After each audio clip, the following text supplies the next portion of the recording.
سلام اودیسیان. در که باز شد چهره دلنشین مادر و چشمان مهربان پدر اولین تصویری بود که در نگاهمان نشست. اینجا منزل یک شهید است. افتخار نیست، یه بچه بزرگ کردن برای مملکت دادن، این کار مفیده.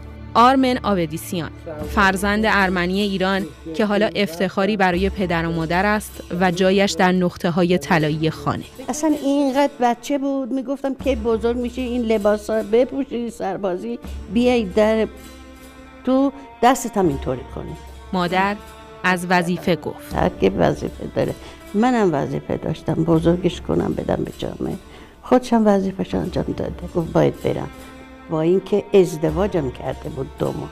و پدر شهادت را تفسیر کرد برای ما. دختر خوبم، همه پایان زندگیشون مرگه، ولی خوش به حال اونی که در راه ملک و ملتش شهید میشه.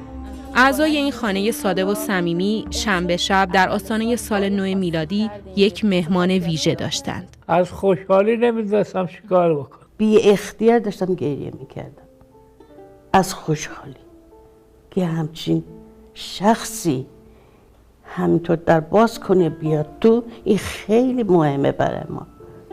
تو زندگیمون همچین روزی همچین شبی نداشتیم. خوش آمدید. خوش آمدید. من از خوشحالی گریه میکنم. ایشون مادر پدر حالتون خوبه؟ هیچ وقت مثل حالا خوش نبودم آنجا. خیلی عرضو داشتم که شما پدرشون سنگین. خدا انشالله همیشه شما رو خوشحال کنه. انشالله همیشه خوب. خدایا قربونت برم، چه سعادتی نصیب ما شد امشب. دست خدا. دیداری کمتر از نیم ساعت که گفتنی‌های زیادی از اون داشتند. ما مهمون بودیم. شما مهمون آقا بود. با چه افتخار. بله آقا تشریف فرما شده بودن بدون اینکه ما بفهمیم کی از این در میاد تو. خب در باز شد یه مهمون بودیم. ما مهمون آقا بودیم. قربونه دست.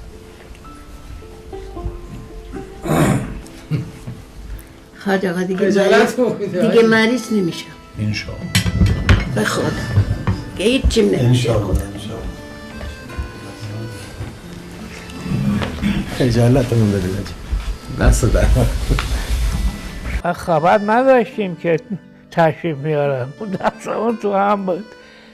خانمم میگم ول کن دست خانم. تعمیرکارای ارمنی هستن. میفهمی فارسی بگیم خانم. میگم اذیت نکن. اذیت؟ حاج آقا اذیت نکن. دستش نکن. نه من گرفتم دستش. از بس خوشم آمد از خیلی خیلی خودمونی بود اون شب. خیلی بی اندازه. این خودشیرینی نیست. هرچی که بوده میگم. خوبی؟ کسالتی، نقاهتی. ما با امید زندگی کردیم حاج آقا. ولی شما که تشریف بردید امیدمون بیشتر شد. خیلی. کدوم کشور میشه اینطوری زندگی کرد؟ تنها یه خانم. حالا به سن و ایناش کار نداریم. بیاد مثلا توی دوزی یه چیزی. هیچ. راحت زندگی میکنیم. تا حالا خیلی راحت زندگی کردیم. حالا هم زندگیمون هیچ فرقی نکرده. مملکتی به این آرومی و راحتی میخواییم بعد زندگی بکنیم. انشالله که خوب زندگی کنیم. عیدی آن شب هم طعم دیگری براشون داشت. هم به من عیدی داد هم به آقا. گفتم خیلی خودمونی بود. نگرش دارم. عیدیتونو؟ بله. امام جماعت مسجد محله هم اون شب به همراه اهالی مسجد مهمان این خانه بودند. شاید فاصله به 7-8 دقیقه نشد که از داغا وارد منزل شدن. یعنی تا ما بنشینیم از داغا وارد منزل شدن. ما همه مبهوت از این اتفاق فرمودن خیلی کار خوبی کردید که آمدید بنشینید. سابقه دیدارهای صمیمانه رهبر انقلاب با خانواده شهدای کشورمان به سال 1361 برمیگرده. مهمانی هایی که از همان ابتدای جنگ جزء برنامه‌های ثابت هر ساله ایشان شد و خالصانه ترین ابراز محبت های مهمان و میزبان به هم در اون رقم خورد. مسیح در شب قدر نام کتابیه که به طور خاص دید و بازدیدهای رهبر انقلاب از خانواده شهدای مسیحی رو روایت میکنه. دیدارهایی که اولین اونها سال 61 بود و تا امروز هم ادامه داره. خیلی دوست دارم آقا بهترین پاداش‌ها و ثواب‌ها رو به شما می‌دم. نعمتی دعا میکنه. آن شب از هر دری گفتند آخر سخن به نام شهدا رسیدند. در تهران شهدای ارمنی من خیال میکنم 70-80 نفر به نظرم به نظرم حدود 70-80 نفر شهید. من رفتم البته تو این چند سال منزل همهشون اغلبشون لطفا رفتم. شهدایی مثل آرمن، راننده 28 ساله آمبولانس و یک رزمنده حاضر در صحنه. یکی هستش که تو خیابون داره راه میره، ماشین میزنه بهش از دنیا میره. اون مردنه. یکی هست برای یک هدفی، بله. یه هدف مقدس حرکت میکنه، اقدام میکنه، میره و کشته میشه. این با اونا از زمین تا آسمون فرق داره. شهادت او در اثر انفجار آمبولانسی رقم خورد که در مسیر انتقال مجروحان جنگی به بیمارستان بود.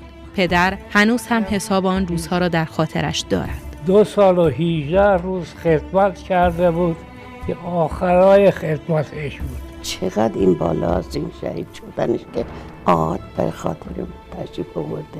خب مرخص فرمودی؟ شاید خدا از سلامت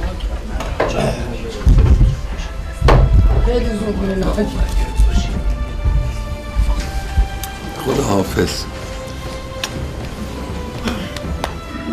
خدا حافظ خانم. قربان شما. خدا حافظ.